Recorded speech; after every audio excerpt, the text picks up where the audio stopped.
नमस्कार बंधुरा पी मंजू किचेने आपनादेरके अनेक अनेक स्वागत जानाई। प्रतिदिनेर मतो आजके आमी रान्ना करे सबकिछु गुछिए निये चले आसछि। आजके आमी बानाबो खासिर मांसर झोल। खासिर मांसर झोलेर जोन्नो एखाने आमी 1 किलो खासिर मांस नियेछि। एबारे आमी खासिर मांसटा रान्ना करे नेब। तोमरा देखो आमी किभाबे रान्नाटा करी। उनुনের মধ্যে আমি কড়াই চাপিয়ে দিয়েছি। এবারে আমি কড়াইয়ের মধ্যে দিয়ে দেব তেল, সরষের তেল। তেলের মধ্যে দিয়ে দিচ্ছি আমি কালো জিরে, পাঁচফোড়ন। এবারে দিয়ে দেব পেঁয়াজ কুচি, দিয়ে দেব লবণ,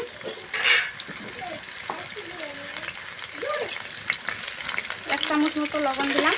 তাহলে পেঁয়াজটা খুব ভালোভাবে তাড়াতাড়ি ভাজা যাবে।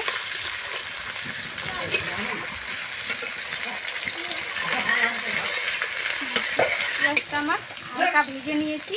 এবারে আমি দিয়ে দেব মশলার মধ্যে এখানে আছে শুকনো লঙ্কা বাটা, আদা রসুন বাটা, জিরে বাটা, গরম মশলা বাটা। আমি গরম মশলাটা বাদে সব মশলাই দিয়ে দেব। সব কিছু আমি মশলাটাকে আমি খুব ভালো করে কষিয়ে নিয়েছি। এবারে আমি মাংসটা দিয়ে দেব। চর্বি বাদে চর্বিটা পরে দেব, শুধুমাত্র মাংসটা দিচ্ছি। ডাল দিয়া কথা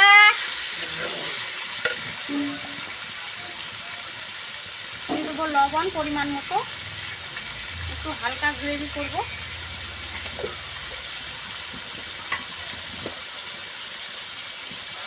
আর দিয়ে দিচ্ছি 1 চামচ হলুদ।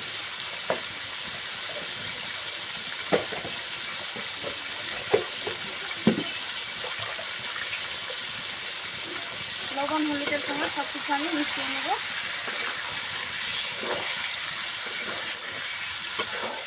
এবারে দিয়ে দেবো জল সিদ্ধর জন্য।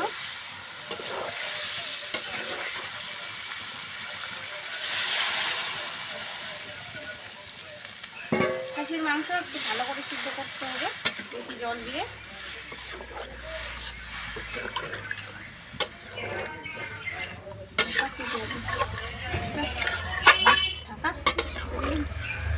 এবার একটা আমি ঢাকনা দিয়ে ঢেকে রাখবো। প্রায় 1 ঘন্টা ধরে আমি হালকা জালে সিদ্ধ করে নেব মাংসটাকে।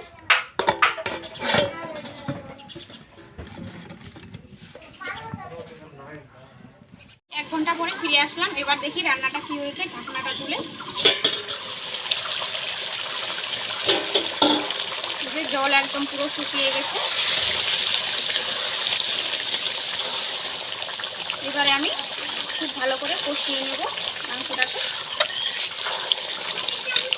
আমি যে চর্বিগুলো রেখে দিয়েছিলাম চর্বিগুলো আমি দিয়ে দেবো মাংস। এই যে বন্ধুরা দেখুন মাংসর কালারটা একদম কত সুন্দর, একদম কালারটা দেখুন।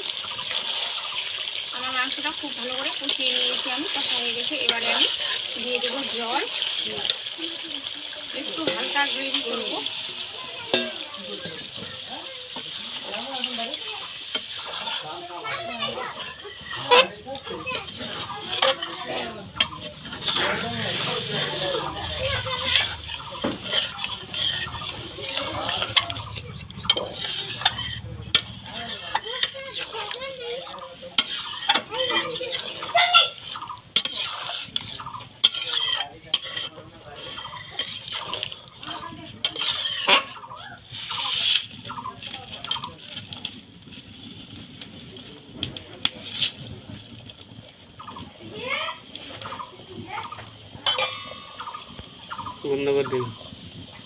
বন্ধুরা আমি এখানে ভাত নিয়েছি, সঙ্গে বেগুন ভাজা আর হচ্ছে ডাল। আমি আমার বাবা বাড়ি আছি, মেলার উপলক্ষে মাংস ভাত খেতে এসেছি। আর এই যে এখানে আমি 1 বাটি মাংস নিয়েছি পুরো। এবার আমি খেয়ে বলবো কেমন হয়েছে মাংস রান্নাটা। একদম পুরো একদম গ্রেভিটা কত সুন্দর হয়েছে। মাংসটাও খুব ভালো সিদ্ধ হয়েছে, একদম ছিঁড়ে যাচ্ছে।